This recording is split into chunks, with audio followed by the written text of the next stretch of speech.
sobre unidade e sobre maturidade espiritual. E uma das características de Efésios, da carta dos Efésios, para a esmagadora maioria dos teólogos, é que a carta aos Efésios é a coroa do Evangelho. Ela, para os teólogos, ela é uma carta que não teria como não ter na Bíblia. De tamanho é a sua importância, é a maturidade de Paulo quando escreve a carta aos Efésios. E dentro disso a gente vai estar lendo, amados. Vamos abrir Efésios, vamos ler no capítulo 1, no versículo 1 ao 14. Efésios 1, do 1 ao 14. E eu quero crer que Deus vai ministrar aos nossos corações, tanto na parte de conhecimento, como na parte de transformação, de unção. Pela manhã eu dizia que para mim, pessoalmente para mim, pregar assim, acompanhando capítulo por capítulo de um mesmo livro, é muito mais complicado do que eu estar buscando em Deus uma palavra de revelação para tal dia. Porque eu vou tentar trazer para nós toda a historicidade da igreja. Mas ao mesmo tempo, da carta, melhor dizendo, a carta de Efésios, mas ao mesmo tempo trazendo palavra de revelação dentro daquilo que o Espírito de Deus colocar em meu coração. Mas para isso eu tenho que ler muito mais, eu tenho que estudar muito mais, eu tenho que estudar o contexto todo da época, o que passou com Paulo. E uma das coisas que passou com Paulo é que Paulo ele escreve essa carta estando preso. Ele tinha sido preso depois da segunda viagem missionária dele. E na segunda viagem missionária dele, ele vai a Éfeso. E ele fica em Éfeso durante 3 anos e meio. E diz que em Éfeso foi com muita luta para ele pregar o evangelho ali. E a maioria das coisas que ele fazia, o maior método dele pregar era nas casas. Ele ia de casa em casa. E aí ele funda a igreja de Éfeso. E aí ele vai ficar preso 2 anos. Depois de preso de um determinado lugar, ele vai para Roma. E de Roma, ele ouve dizer que o pessoal não consegue entender. Escutem isso, que isso é ministração de Deus. O pessoal não consegue entender que como um homem de Deus, fundador de igreja, fiel ao Senhor, cheio dos dons de Deus, referência nesse momento de Jesus Cristo na terra, como um homem desse está preso. Como Deus permite um homem de Deus estar preso. Mas é aí que Paulo, creio eu, pensando que depois ele escreve em Romanos, ele vai dizer que todas as coisas contribuem para o bem daqueles que amam a Deus, que ele vai escrever para Éfeso dizendo: a minha prisão não é um acaso, a minha prisão é um propósito de Deus, a minha vida está na direção de Deus, no centro da vontade de Deus. Ainda que o homem pense que está fazendo algo contra mim, ele está sendo um cooperador para que se cumpra o desejo de Deus na minha vida. Hoje pela manhã, a Lúcia disse que sobre isso, né, que todas as coisas cooperam, segundo ela falou, contribuem para a vontade de Deus. A Lúcia falou sobre estar no centro da vontade de Deus. E hoje lá nas classes, se não me engano, na classe eu não lembro mais, e quando eu for na classe, e quando a mulher de Pilatos, ela tem um sonho e diz assim: olha, esse homem que tu está querendo crucificar, não faça isso, ele de fato é um homem de Deus, ele de fato é o Messias. E a mulher fala para o seu marido, e o seu marido ele não dá ouvido a ela. Essa passagem ela é interessante porque o que a mulher tem é de fato um sonho de Deus, é uma revelação de Deus. Todavia, se Pilatos não crucifica Cristo, não se cumpria a palavra, não se cumpria a própria profecia. Mas o que eu quero dizer é que Pilatos, achando que estava fazendo mal a Cristo, ele estava sendo um colaborador, um corroborador, um ajudante, um caminho, um meio, um mediador para se cumprir a promessa do Senhor, que nasceria da mulher, lá de Gênesis. Aquele que pisaria na cabeça da serpente, que nasceria o Cordeiro de Deus que tira o pecado do mundo, que como ovelha muda, profetiçou Isaías 53, ele ia ser levado ao matadouro. Então Paulo, preocupado com esse abalo da fé da igreja que ele, há cerca de 3 anos atrás, com muito sofrimento, havia conseguido inaugurar, ele começa a escrever essa carta, que é dita por todos praticamente como a coroa do Evangelho. E uma das características dessa carta, ela é da maturidade espiritual. Vamos ler. Paulo, apóstolo de Cristo Jesus, pela vontade de Deus aos santos que estão em Éfeso e fiéis em Cristo Jesus, a vós outros graça e paz da parte de Deus nosso Pai e do Senhor Jesus Cristo. Bendito seja o Deus e Pai de nosso Senhor Jesus Cristo, o qual nos abençoou com todas as bênçãos espirituais nas regiões celestiais em Cristo, pois nos elegeu nele antes da fundação do mundo, para sermos santos e irrepreensíveis diante dele, em amor, nos predestinou para sermos filhos de adoção por Jesus Cristo, para si mesmo, segundo o beneplácito da sua vontade, para louvor e glória da sua graça, a qual nos deu gratuitamente no Senhor, gratuitamente no amado. Nele temos a redenção pelo seu sangue, a remissão dos pecados, segundo as riquezas da sua graça, que ele derramou profundamente sobre nós em toda a sabedoria e entendimento, e desvendou-nos o mistério da sua vontade, segundo o seu beneplácito que propusera em Cristo de fazer convergir em todas as coisas, na dispensação da plenitude dos tempos, tanto as que estão nos céus, como as que estão nas terras. Nele, digo, em quem também fomos feitos herança, havendo sido predestinados conforme o propósito daquele que faz todas as coisas, segundo o conselho da sua vontade, a fim de sermos para louvor da sua glória, nós os que de antemão esperamos em Cristo. É também nele que vós estáis, depois que ouviste a palavra da verdade, o evangelho da vossa salvação, tendo nele crido, fostes selados com o Espírito Santo da promessa, o qual é o penhor da nossa herança para a redenção da propriedade de Deus, em louvor da sua glória. Meu Senhor, a tua palavra foi lida, e meu desejo é que os nossos corações sejam terras férteis, que essa coroa, que essa carta, ela possa, Senhor, penetrar nas profundezas do nosso ser, quebrando paradigmas, nos desprendendo, Senhor, de todas as crendices que não estão de acordo com a tua palavra, revelando-nos, ó Deus, o teu querer, o teu propósito, para sermos igreja madura e unida espiritualmente, para que vivamos segundo o beneplácito da tua vontade para com as nossas vidas, segundo Deus, o teu Espírito há de mover em nós, que segundo a tua graça eu seja, ó Deus, um instrumento, e que teu querer se realize em nossas vidas, no nome santo e poderoso de Jesus Cristo. Amém. Amados, a igreja de Éfeso, segundo a maioria, ela foi fundada entre os anos 53 e 56. Como eu já falei na segunda viagem de Paulo, se você for lá ler em Atos 28, vai falar sobre essa passagem dele. E isso, a igreja fundada. E a carta, ela é escrita entre os anos 60 e 62. É o momento lá que Paulo fica lá esses 3 anos e meio, prega,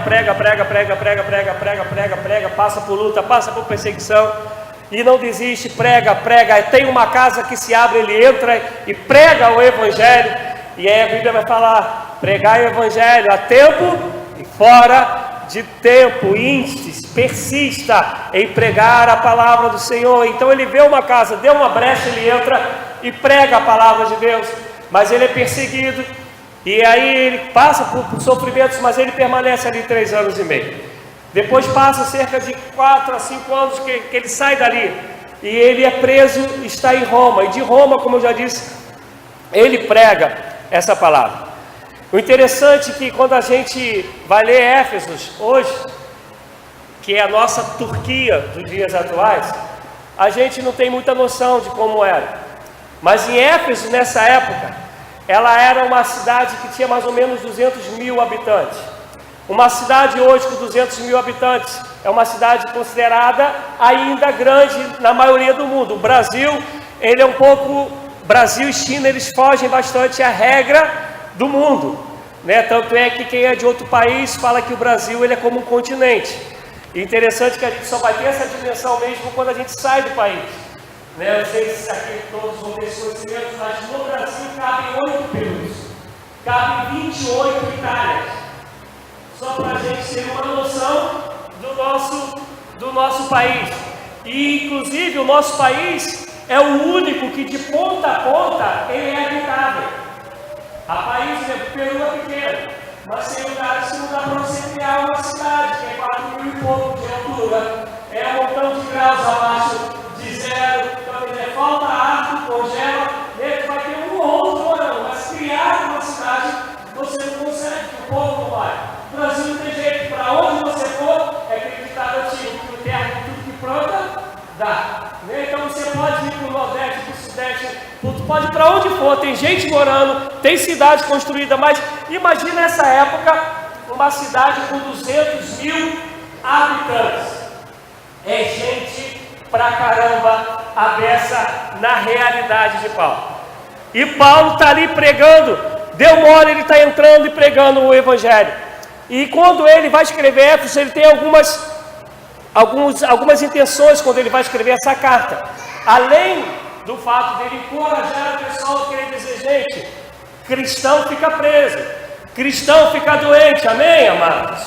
Cristão fica desempregado, você virou cristão, não virou ET, você continua morando nesse país, você continua tendo corruptos governando, né? Espero em nome de Jesus que acabe, né? Você continua aí tendo escolas com dificuldades. Então, a gente precisa compreender que a diferença é que a gente tem o pecado perdoado, o nome escrito no livro da vida e que Deus está conosco todos os dias até a consumação dos séculos. Mas o sol ele continua nascendo sobre os justos e sobre os injustos. A chuva continua caindo sobre todos, mas chegará um dia que todas as lágrimas serão enxugadas. Não haverá mais pranto, a igreja do Senhor será arrebatada para a glória do Senhor. Mas por enquanto, está Paulo dizendo, eu sou humano, preguei, eles não gostaram do que eu preguei, e aí eles me prenderam, mas não esquenta a cabeça, Deus está no controle, e tudo que Deus faz é bom, nós que somos horríveis, amém? Nós não aceitamos. Por que aconteceu isso comigo? Eu acho engraçado quando o crente fala assim, por que aconteceu isso comigo? Quer dizer, com outro podia acontecer, comigo não. E o Evangelho é o contrário. O Evangelho fala assim, aconteça comigo porque eu tenho um Senhor que me dá graça, eu tenho um Senhor que é fiel, eu tenho um Senhor que me fortalece. Quando eu vi esses dias, né, orando aí com essas chuvas que têm caído sobre nós, e ontem mesmo eu estava em casa, o João mandou uma mensagem, pastor, aqui deu uma pancada d'água de manhã, e lá no recreio, um sol tremendo.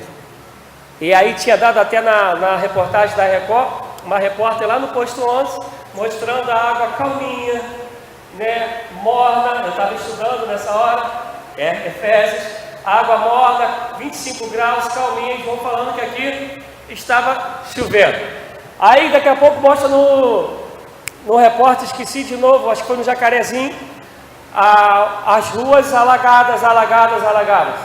À noite, aí que a gente veio para cá, montou um negócio, veio uma pancada de chuva, aí todo mundo apavorado, né? Todo mundo, quer dizer, minha filha, minha esposa, eu falei, esquenta não. Aí o Robson, que emprestou as mesas aqui do lado, apareceu na porta, olhou para mim, eu falei, esquenta não, já soprei a nuvem, ela vai embora. E aquela chuva passou, a gente conseguiu fazer o papo reto. Quando eu cheguei em casa, a chuva chegou, eu falei, Deus é bom o tempo todo. Mas quando eu falei, Deus é bom o tempo todo, eu falei, meu Deus, por que eu posso dizer que isso é bom para mim, isso não é bom para esse pessoal? Onde Petrópolis, não sei quem acompanhou, foi devastado por água. Vocês sabem, eu tenho amigos lá, o Alessandro Carequinha, que veio aqui pregar. Primeira coisa que eu fiz, Alessandro, como é que está aí? Aí ele falou, pastor, a mim não atingiu não, mas se o senhor for lá para a Barreirinha, está aí inundado. E aí depois a gente começou a receber vídeos lá do que aconteceu em Petrópolis. E eu falei, mas Deus, por que com eles aconteceram e comigo não? Porque a mim o Senhor deu livramento e a eles não. Eu confesso que isso me incomoda, não que eu não queira receber os livramentos, mas o meu desejo é que Deus abençoe todos. E aí a única coisa que me consola é crer que Deus ele tem o controle de todas as coisas na palma das suas mãos e que Ele faz segundo a sua vontade. É crer que a oração do justo, ela pode muito em seus efeitos. E Deus, Ele é fiel e misericordioso para atender as nossas orações. Amém, amados? Mas aí está Paulo dizendo, mas isso acontece também comigo. E de lá ele vai escrever isso. Mas agora pensa comigo. O homem ele está preso. E o povo de fora fica escondado. E quem está preso está light. Consegue entender o que é maturidade espiritual? Tu consegues entender, saber o que é viver na graça? Entender que a minha graça te basta. Entender que quem está em Cristo tem uma paz que excede a toda a compreensão humana. Porque não depende das circunstâncias, depende de quem eu sou e de quem está em mim. Porque tinha que ser ao contrário, era para Paulo estar apavorado. Era para Paulo estar subindo pelas paredes e dizer, mas Senhor, eu fui fiel. Lembra que eu peguei aqui sobre Elias? Senhor, eu fui fiel, eu não me dobrei diante de Deus. Seu Paulo, tem mais de 7.000 também que se dobraram diante de Baal. Você não, meu cara. Então, acho que trazendo para os crentes hoje, é para falar, meu Deus, porque eu estou passando por isso? Eu preguei a tua palavra, eu já sofri lá em Efésios para poder fazer o povo se converter, crer no Senhor, e agora eu estou passando por isso. Aí dá para aguentar. Eu vou dizer para vocês que Deus continua sendo Deus e eu estou no centro da vontade dEle. E quero que vocês cheguem à maturidade e à unidade da fé.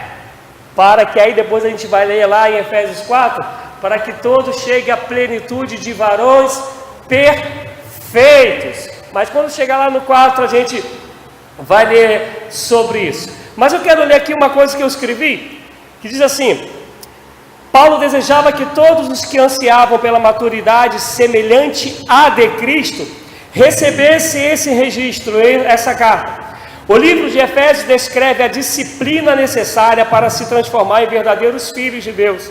O objetivo dessa epístola é confirmar e equiparar a igreja a amadurecer. Ele apresenta uma visão equilibrada do corpo de Cristo e sua importância na economia de Deus. Economia aqui não tem nada a ver com dinheiro, não. Tem a ver com a maneira que Deus trabalha, que Deus distribui os cristãos, os seus ministérios, os dons, os talentos, para trabalhar dentro do propósito dele. Então uns vão ser presos, outros não. Uns vão morrer de câncer, outros vão morrer de balachada, e outros vão morrer de morte natural. Uns vão ser pastores, outros evangelistas, outros vão ser doutores, outros, e aí vai, segundo a economia, aquilo que Deus sabe trabalhar. Voltando a economia de Deus, doutrina ocupa a maior parte do livro de Efésios. Metade do ensino nesta epístola diz respeito à nossa posição em Cristo, e o restante ao que afeta a nossa condição. Eu quero repetir isso. A metade da epístola, ela tem a ver, esse é o objetivo dela, ela tem a ver com a nossa posição em Cristo, como eu tenho que me comportar, viver em relação a Cristo. E a outra metade vai dizer como isso vai nos afetar nessa maneira de viver representando Cristo, sendo maduro em Cristo. E aí eu quero falar para vocês, é claro que Paulo, ele não conhece todo mundo a quem ele está escrevendo. Vou tentar melhorar isso daqui. Ele vai e pregou para a Angélica. Angélica depois, aí ele sai da casa da Angélica e vai para a casa da Alimar. Aí ele alcança a Dona Lari, alcança a Adélia. A Alimar alcança a Lúcia, alcança o João Pedro. Deu para Paulo conhecer todo mundo? Não, porque Deus continua acrescentando vidas à sua igreja. Porque o trabalho da igreja do Senhor é continuar crescendo, é continuar sendo instrumento de salvação. E isso não mudou. O evangelho que te alcançou precisa, através de você, continuar alcançando vidas. E aí, só para a gente entender esse enunciado e eu entrar na carta propriamente dita. Os dois grandes destaques dessa carta, como já falei, é a unidade e maturidade espiritual. E as características dessa carta ela vai vir, e aí eu prefiro ir a gente pregando do que eu ficar lendo, que essa parte de ler não é muita praia. Então vamos para a Bíblia. Efésios 1 e 2, capítulo 1, versículos 1 e 2. Paulo, apóstolo de Cristo Jesus pela vontade de Deus, aos santos que estão em Éfeso e fiéis em Cristo Jesus, a vós outro, graça e paz da parte de Deus, nosso Pai, e do nosso Senhor Jesus. A primeira característica para mim nessa carta de Paulo é que ele enuncia, olha só, é um cara preso. Quem é isso, mente? Um homem preso, escrevendo anos depois para uma igreja onde ele passou anos sofrendo para que as pessoas se convertessem. E aí ele está preso. Por que ele está preso? Porque ele pregou o Evangelho. Por que ele está preso? Porque ele é um apóstolo. E aí ele começa falando assim: Paulo, apóstolo de Cristo Jesus, pela vontade de Deus. Preste atenção nisso. Está Paulo falando: eu sou o que sou, estou onde estou, vivo como vivo, por causa, literalmente, tão somente, da vontade de Deus. Por favor, igreja, você pode contar pra caramba. Isso não significa que Deus te chamou para esse ministério. Você pode ser um excelente orador. Não significa que Deus te chamou para pregar. Entende? Há um propósito de Deus. Há um chamado que é de Deus. Está Paulo dizendo: eu não sou apóstolo. Não estou apóstolo. Não estou preso porque eu quero. Não foi uma escolha minha. Eu acho isso interessante. E a gente mais para frente vai falar melhor disso. Mas grave isso, por favor. Quem aqui tem empresa, ou quem aqui já foi fazer inscrição numa empresa? A empresa, a gente vai falar isso aqui já mais para frente. A empresa faz assim, ó: procura-se um bom professor. E aí, as pessoas que têm a profissão vão lá fazer a inscrição. Mas elas fazem a inscrição porque houve um convite. Sim? Alguém anunciou falando: eu quero. Quando ela chega nesse lugar, o dono da empresa, ele dando ele vai dizer quem ele quer. E quem ele quer tem que viver segundo as normas da empresa. O cara que trabalha na área de medicina vai ter que estar quase sempre, eu estou mudando um pouco, mas quase sempre com paletó branco. Às vezes tem um azulzinho, eu tenho visto por aí, mas tem aquela marca, né? A cabine está aqui, o Wanderson, né? Mas se não me engano, eles têm um uniforme de onde eles trabalham. E aí, além do uniforme, nós vamos ter regras, né? Principalmente o pessoal da saúde, como eu falava, a parte da asepsia, né? Lava a mão toda hora, para lá, para cá, para não, pelo menos tem que ser assim, né? Para não contaminar os outros. Nós, quando fomos chamados, fomos aceitos, recebemos também normas e regras para viver. Eu acompanhei mais ou menos assim, né? Carregando as coisas, falando um com o outro. Não, se foi a hora de desarmar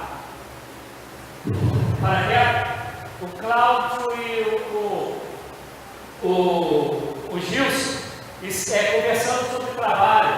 Pô, mas a função é essa, me colocaram isso aqui, está escrito isso. Então a gente vai ver que eles sabem o que é para fazer, o que não é para fazer, o que era para estar e o que não era para estar. Isso eles têm que conhecer as regras, as normas da onde ele está trabalhando. Guarde isso, por favor. Aqui está Paulo. Ele tem um chamado. A escolha do chamado é dele. Amém? Não é por força, nem por violência, é pelo Espírito de Deus. E a gente diz sim ou não. Por isso que quando eu vou receber alguém na igreja, por isso que quando eu vou batizar, quando eu vou fazer casamento, essa é uma frase minha. Não adianta que eu não abro mão dela. Você entende que você está aqui porque quer? Você entende que você quer Jesus? É você que quer, a escolha é sua. Você que quer ser batizado. É você que quer casar. Então entenda que assumindo cada uma dessas escolhas, elas trarão para você responsabilidades, trarão para você direitos, mas também trarão para você deveres. E elas todas sempre trarão consequências. ninguém é obrigado. E Paulo está dizendo, não fui eu que fui atrás do chamado, foi Deus quem me escolheu, quem me chamou. Eu apenas disse sim, e no meu sim eu quero viver da melhor maneira possível. Por isso, estando preso, Paulo ainda se alegra, e vocês vão ver isso. Do 3 em diante, a gente vai ver, do 3 ao 14, que 3 vezes vai falar aí para louvor da sua glória. Se você reparar, do 3 ao 14 não tem pontuação. É considerado o maior parágrafo da Bíblia, porque na verdade ele é um cântico de Paulo. Gente, por favor, raciocina comigo, me acompanha. Ele está preso, ele está escrevendo para consolar, edificar, levar o pessoal a um amadurecimento, a uma maturidade espiritual, a uma unidade de fé. E ele começa o capítulo dizendo, foi Deus que me escolheu, não fui eu que fui atrás, não foi homem, não foi nada disso, foi Deus que me chamou. E depois ele vai e faz uma música. Ele celebra a Deus pelo chamado do homem que está preso, injustamente, por perseguição, mas ele compreende que ele tem a maturidade de Deus, e deseja que todos cheguem à mesma maturidade. Gente, viaja comigo, por favor. É a mesma coisa que falar assim, ó, quem dera se vocês estivessem presos aqui junto comigo. Porque ele chegou à maturidade, ele está escrevendo da prisão. Ele vai encontrar o louvor estando na prisão. E aí, se você for ler, salvo engano, não vai ser Atos 26 ou 28, minha mente sempre me traz isso. Está Paulo diante do rei Agripa. E ele está algemado. E ele tem a possibilidade de ser liberto. E ele chega diante do rei e começa a pregar Jesus para o rei. Gente, porque não é assim, olha só, agora eu vou entender que o cara era cidadania romana, que assim já chefou aí dos exércitos. O cara pegou de Gamaliel, ele tinha todos os recursos que uma pessoa poderia ter para falar assim, estou diante da gripe, agora eu vou me dar bem, porque ele faz prego o evangelho. Aí no final a gripe fala assim, caramba, por mais um pouquinho me persuade a me tornar um como vocês. Aí a resposta de Paulo, tirando as algemas que tem, eu desejo que um dia que tanto o Senhor como todo mundo se converta ao Evangelho de Jesus Cristo.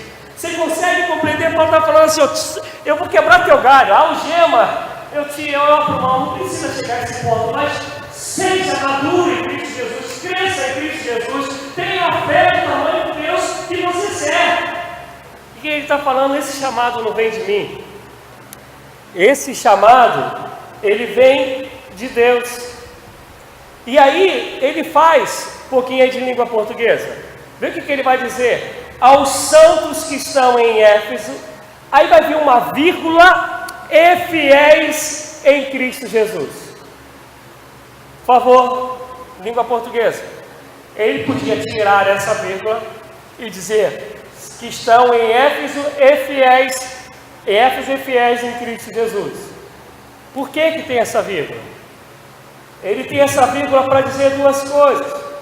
Para dizer que esses santos que estão em Éfeso também são santos em Cristo Jesus. Estão em Éfeso e estão em Cristo Jesus.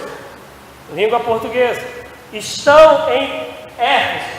Isso é, eles vivem dentro de uma sociedade. Eles vivem dentro de uma parte material. A gente come, a gente tem sede, como eu falei no começo. A gente fica doente, né? A gente se alegra, a gente chora. Ele está nesse mundo. Mais ou menos bem ele vai falar assim: vocês são de Éfeso, vocês são de Curicica, mas também vocês são de Cristo. Ao mundo espiritual onde eu e você estamos, onde eu e você pertencemos, onde eu e você habitamos. E nós precisamos de maturidade espiritual para compreender que eu sou de Curicica, mas eu sou do Senhor. Eu tenho entendimento humano, mas eu preciso ter um entendimento espiritual. As duas coisas caminham juntas. Não viremos crentes bitolados, que só tem fé por aqui E agora? Vai para casa, vai para o carro, vai para o emprego, vai para o casamento. Só fé para aqui agora. Mas nunca consegue ser levado a fé para o além, que me leva a alcançar o perdido, me leva a acumular tesouros no céu, onde ladrão não rouba, nem a traça corrói. Eu preciso viver nos dois, compreender que o Deus abençoa aqui e me leva para abençoar o outro e ser abençoado muito mais nas regiões celestiais em Cristo Jesus. Amém, amados? Cresçamos nisso. A campanha que um montão de gosta aí da casa, disso, daquilo, Deus faz. A Bíblia diz que Deus tem prazer em nos abençoar, Deus faz. Mas Ele fala que é muito mais do que isso. Quando você pega o Velho Testamento, Deuteronômio 28, a gente vai chegar mais um pouquinho para falar isso. Em Deuteronômio 28 vai estar dizendo que as bênçãos do Senhor, que é chamada a dispensação, a primeira dispensação, era por aqui e agora. Tinha tudo a ver ali, eles não tinham essa dimensão do que o Apocalipse vai dizer, novos céus e novas terras. Qual era a terra deles ali prometida? Não, quando chega no Novo Testamento, que vai dizer não mais de uma Canaã geográfica, vai dizer da Canaã espiritual. E aí aquela época de Deuteronômio era ali, mas agora chega em Cristo Jesus. Ele fala, e vocês têm que ter a dimensão que aquela visãozinha lá do Antigo Testamento era da velha aliança. Agora a tua visão tem que ser diferente, porque o Espírito de Deus habita em você e Ele revela a vontade do Pai, que é boa, perfeita e agradável. Ele te ensina a andar muito mais do que a visão humana, mas Ele te leva a uma visão espiritual. Ao caminhar pela fé em Cristo Jesus, a discernir aquilo que é da carne e aquilo que é do Espírito, e vivendo assim, você é de Efésios, no nosso caso somos de Curicica, mas somos também da Nova Jerusalém, porque nós agora pertencemos, fomos imersos, estamos Jesus, fomos imersos ao mundo espiritual. Por isso, quando Paulo está preso na carne. Está sentindo as dores. Quem já estudou um pouquinho como eram as prisões, era chão gelado. Na maioria das vezes era embaixo de alguma construção. E aí quem viu filmes aí antigos às vezes mostra isso, a água correndo ali pelo meio, o chão úmido. Ele está preso num lugar confortável assim. Tranquilão. E aí ele vai falar, estou aqui na carne, estou sentindo esse treco. Mas a minha visão, eu tenho entendimento, discernimento. Eu estou dentro da vontade de Deus. Amém? Amém? A vós outros, graças e paz de Deus nosso Senhor Pai e do Senhor Jesus Cristo. Bendito seja o Deus e Pai de nosso Senhor Jesus Cristo, o qual nos abençoou com todas as bênçãos espirituais nas regiões celestiais em Cristo. Podemos repetir? Eu sei que a tradução ela difere, quando difere, bem pouquinho nesse versículo aí, pelo menos das que eu já li. Mas vamos ler aí o versículo 3. Ou então pelo menos me acompanhe, eu leio e você me acompanhe, que eu vou ler devagar. Está assim, ó.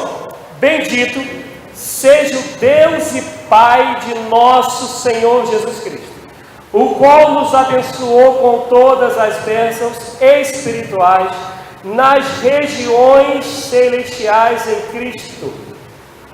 Você consegue entender? Ele está falando sobre, está preocupado em falar para uma igreja que está aflita pela prisão dele, em falar de bênçãos do aqui e agora. Ele começa falando assim, ó, bendito, ele adora a Deus, ele agradece a Deus, ele fala que é um bem-vindo de Deus, porque nos abençoou em toda sorte de bênçãos espirituais, através de Cristo.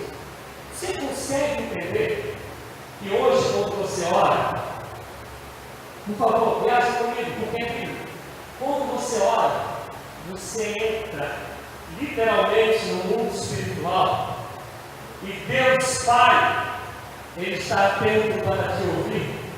E Deus Filho, que é o Espírito que é Jesus Cristo, está ali como mediador, dizendo para o Pai, como vai dizer lá em João, que é um advogado junto ao Pai, dizendo: Pai, eles têm direito a entrar nessa vida, nesse caminho espiritual, porque eu paguei o preço. Olha os cravos das minhas mãos, olha a marca na minha cabeça, olha os meus pés, olha o meu lado curado, meu sangue foi derramado para que eles tenham esse direito, porque eu, Cristo, os dei esse direito. Cristo significa Messias, ungido, prometido. Ele veio e deu esse direito. E quando você ora, o mundo espiritual, ele entra no reboliço, porque o Filho de Deus Pai Todo-Poderoso está orando, porque o Filho Cordeiro de Deus, que é Cristo, pagou o preço, e agora você entra no mundo espiritual para mudar a história segundo a vontade de Deus. Compreenda isso. Você é espiritual, você foi abençoado com toda a sorte de bênçãos nas regiões espirituais em Cristo. Meu Deus, a gente precisa compreender, a gente precisa entender que a gente não é mais um. A gente vai sofrer nesse mundo com as coisas desse mundo, mas quando eu oro ao Pai, há um novo caminho que me se abriu para mim e para você em Cristo. Eu chego diante do Senhor, não preciso de um padre, não preciso de nenhum mediador, porque é em Cristo, e eu, Filho do Deus Todo-Poderoso, amado e remido pelo sangue do Cordeiro, eu falo, Deus diz: meu filho está falando. E o inferno tem que saber que eu estou aí. Ele tem que saber que eu cheguei. Por isso que Mateus 16 não vai dizer que quando diz as portas do inferno não prevalece. É que a igreja que não está fechando, não, é a gente que está roubando as portas do inferno, porque nas regiões espirituais Deus nos deu essa autoridade e esse direito. Louvado seja o nome do Senhor. E a Paulo está dizendo, ele começa, e presta atenção que isso é uma canção. Eu vou te mostrar rapidinho o que é uma canção e eu vou voltar nisso. Leia aí comigo o versículo 6. Me acompanhe, versículo 6. Para louvor e glória da sua graça, a qual nos deu gratuitamente no amado. Para louvor, adoração, glorificação de Deus. Isso tudo que a gente vai ler daqui a pouquinho é para, a gente não vai acabar hoje, né? Mas eu falei, a gente não tem pressa. É para louvor de Deus. Agora lê o 12. A fim de sermos para louvor da sua. Aí lê agora o 14. O qual para a redenção em louvor da sua glória. E se você reparar, primeiro ele está aqui dividindo as trindades. Ele está falando de Pai, de Filho e de Espírito Santo. Quando ele acaba de falar de um, ele fala para louvor da sua glória. Quando ele acaba de falar do outro, ele fala para louvor da sua glória. E quando ele acaba de falar do outro, ele fala de novo para louvor da sua glória, né? Para aqueles que não creem na trindade, uma vez mais, que Paulo não está nem preocupado em discutir trindade. Para ele isso é, e sendo ele dá com isso naturalmente, é prática da vida dele, porque isso aqui ele está escrevendo, dizendo que a minha vida, a sua vida, é tudo para louvor da glória de Deus. Ele está preso para a glória de Deus. A igreja que existe em Curicica é para a glória de Deus. Estando livre, estando solto, é tudo para a glória de Deus. Amém, igreja do Senhor Jesus? Eu vou tentar chegar pelo menos ao versículo 4, porque hoje é dia de ceia. Ao versículo 6, que hoje é dia de ceia, mas vou tentar chegar pelo menos até aí. Então fala aqui em Cristo, depois ele vai falar assim: pois nos elegeu nele, antes da fundação, para sermos santos e irrepreensíveis diante dele, em amor nos predestinou para sermos filhos de adoção por Jesus Cristo, para si mesmo, segundo o beneplácito da sua vontade, para louvor e glória da sua graça, a qual nos deu gratuitamente no amado. Aqui ele está falando que não fomos nós que escolhemos a Deus, foi Deus quem nos escolheu. A Bíblia diz que nós amamos a Deus porque Ele nos amou primeiro. Foi Deus que enviou a Jesus em resgate. da presbiteriana, o pessoal comunista, vai defender que aqui é predestinação. E Deus escolheu uns para serem salvos e outros não. Eu, particularmente, tenho dois raciocínios. O primeiro é meu mesmo, é humano. Eu falo que se Deus ele criou uns para o céu, outros para o inferno, eu não quero esse Deus. Eu não gosto desse Deus. Aí os presbiterianos vão dizer assim, não, mas ninguém tem direito, então a gente tem que agradecer pelos que têm direito, mas esse Deus para mim não dá. Porque eu creio em Deus que é amor e ama assim a seleção de pessoas. Eu creio em Deus que João 3 vai dizer, quem crê está me dando a liberdade de crer ou não. Então é para quem crê. Se creio, estou dentro. E ainda mais do que isso, eu costumo dizer, para falar esse energia, porque tudo partiu dele. Nunca partiu da gente. Lembra o exemplozinho que eu dei da empresa? É o patrão quem escolhe. Mas ele chamou para vir. Venham. Tem uma música que fala, venham, todos que querem vida, tem sede de água viva. Tem essa música. E aí, costumo falar uma historinha do parquinho. Eu vou melhorar, eu vou botar no transatlântico, né? Que a população está muito grande, parquinho para lá. E aí, imagina, tem o transatlântico e não é o. Meu Deus, o que é que qual foi? Não é o Estranho. Esse ele vai sair do lugar dele e vai chegar no lugar de destino. Nada vai impedir. Vai sair da terra e vai chegar na Nova Jerusalém. Está as portas abertas para todos que querem entrar. Um dia a porta ela vai fechar. Mas todos que entram nesse navio vão dar de cara com um capitão, que se chama Jesus. Ele vai dizer assim, olha, o convite para a viagem é meu. Quem comprou a sua passagem fui eu. Todos têm direito, porque eu já voltei gerar. Boca livre, 0800. Mas, para estar nesse navio, tem regras, tem normas. Quem não as cumpre, não pode permanecer no navio. E aí tem a norma do amor, do perdão, da graça, da compaixão, da fidelidade, da obediência. A fim que todos cheguemos a uma maturidade. E isso, eu vou falar assim, quem já foi de Marinha? Ninguém foi de Marinha? Já foi da Marinha? Marinha. Na Marinha. Eu fui cozinheiro naval. Eu não tenho quase no chique de navios. Mas eu ia fazer manobras.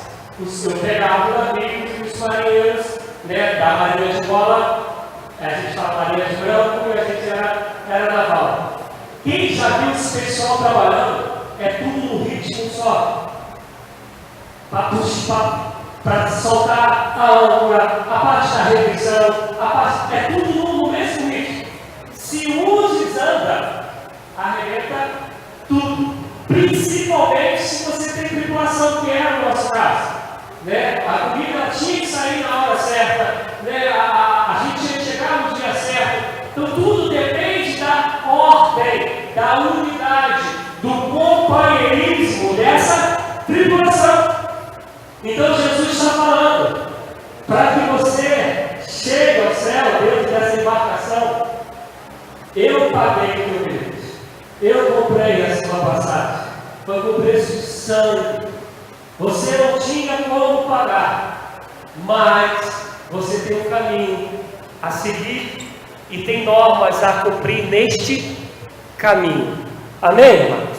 E aí ele está dizendo que nós não escolhemos a Deus, Ele que nos escolheu a nós, Ele que nos amou primeiro. E está dizendo que isso já foi a intenção de Deus desde a fundação do mundo. Porque se você prestar principalmente atenção nesse capítulo, nesse versículo que a gente estava falando, que é sempre para louvor da sua glória, para louvor, por que Deus fez isso?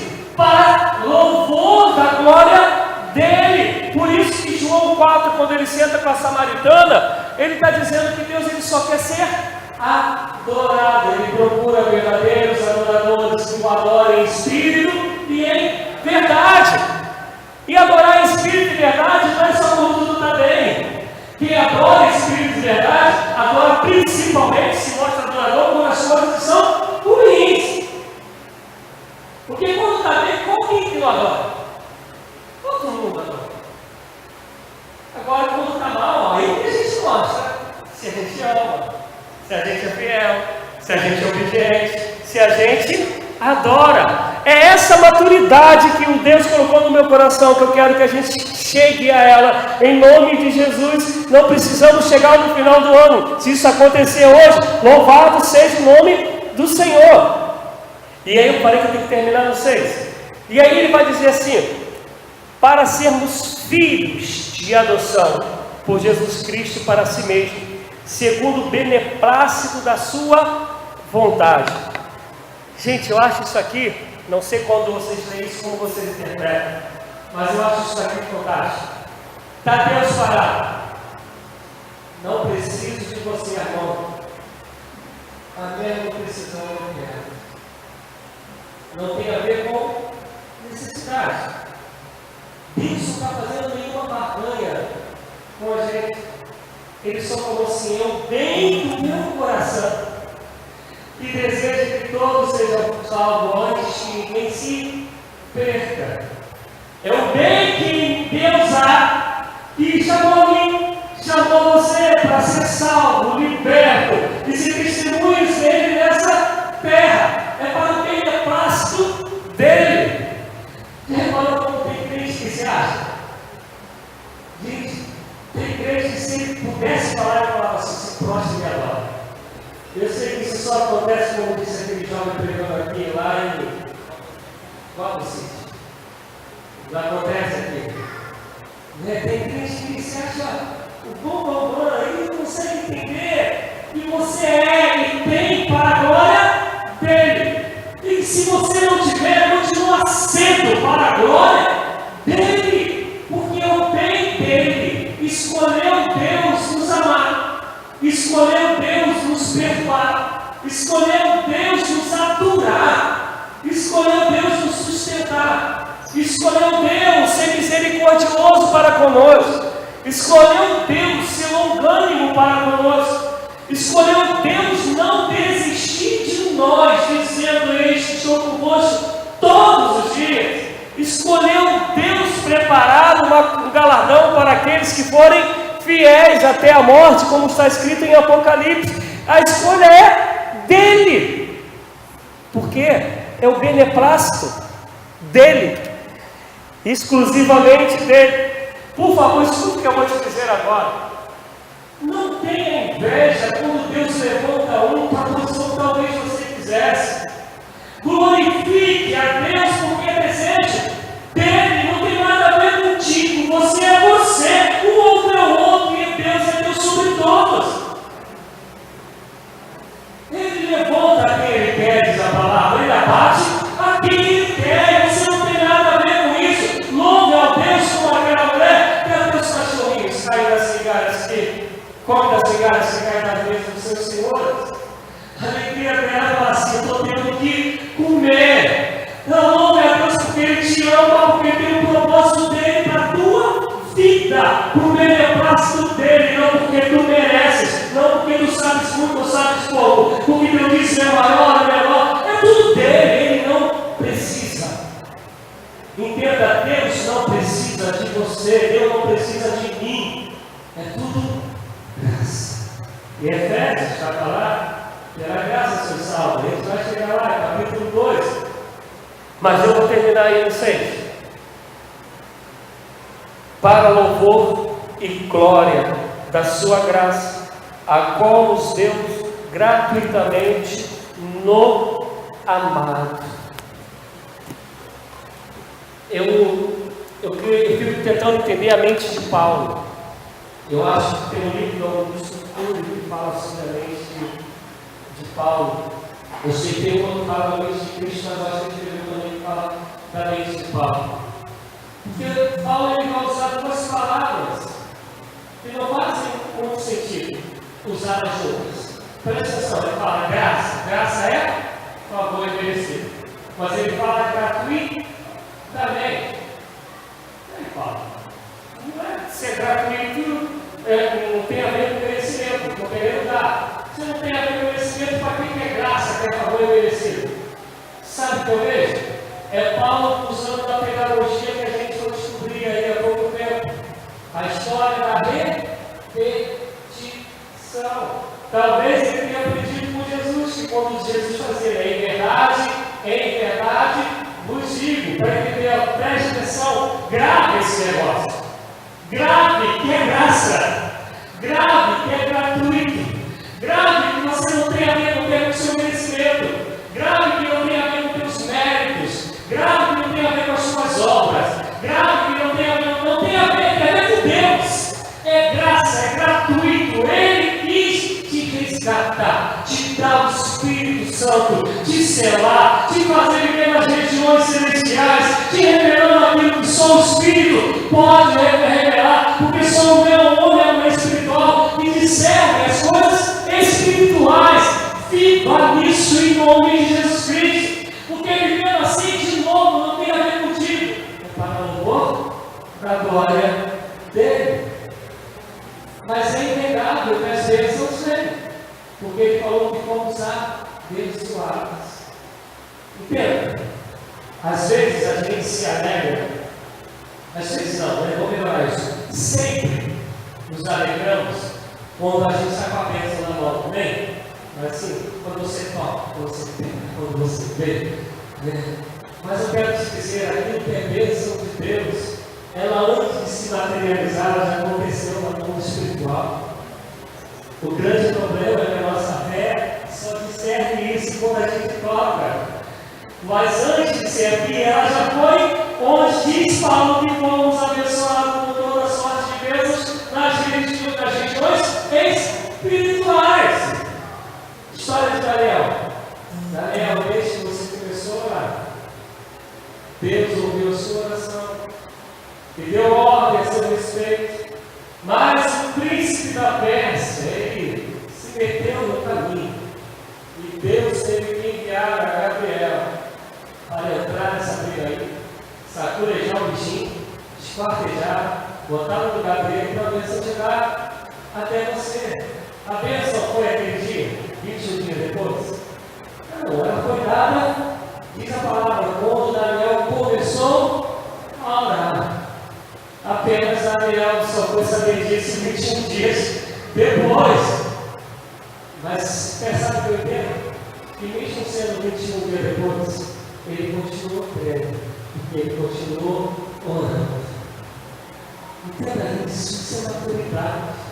É compreender que aquilo que vem do Senhor, ninguém pode impedir a não ser eu mesmo. Quando descreio, quando viro as costas, quando desisto. Mas se é Deus, ela já existe. Ela só falta se materializar.